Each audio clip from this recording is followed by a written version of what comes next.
చలికాలం కిడ్నీల సంరక్షణ కోసం. శీతాకాలంలో చలి వాతావరణం, తగ్గుతున్న ఉష్ణోగ్రతల కారణంగా అనేక ఆరోగ్య సమస్యలు తలెత్తుతుంటాయి. చలి వల్ల సరైన శారీరక శ్రమ కూడా ఉండదు. దీనివల్ల శరీరంలోని కొన్ని అవయవాల పనితీరు మందగిస్తుంది. అలాగే చలి వల్ల నీరు తక్కువగా తీసుకోవడం మూలంగా బీపీ పెరగడం, శరీరం డిహైడ్రేషన్కు గురి కావడం వంటి లక్షణాలు కనిపిస్తాయి.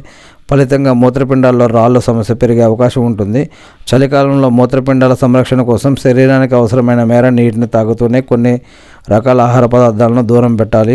ఆహారంలో ఉప్పును పరిమితంగానే ఉపయోగించాలి. ఉప్పు పరిమాణం ఎక్కువగా ఉండే ఆహారం, ప్రాసెస్ అంటే ఫ్రైడ్ చేసిన స్నాక్స్ను దూరంగా పెట్టాలి. ఆహారంలో ఉప్పు ఎక్కువైతే రక్తపోటు పెరగడంతో పాటు కిడ్నీలపై తీవ్ర ప్రభావం చూపే అవకాశం ఉంటుంది. చలికాలంలో కొలెస్ట్రాల్ పరిమాణం ఎక్కువగా ఉంటే పదార్థాలను కూడా దూరం పెట్టాలి. మటన్ కంటే చికెన్ను పరిమితంగా తీసుకోవాలి. చేపలను ఆహారంలో భాగం చేసుకోవాలి.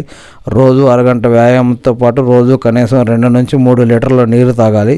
ఇవన్నీ కిడ్నీల పనితీరును మెరుగుపరుస్తాయంట ఫ్రెండ్స్. ఇది మరి మీ యొక్క డాక్టర్ల సలహా కూడా తీసుకోండి. డాక్టర్ల సలహా ఇంకా మంచిది.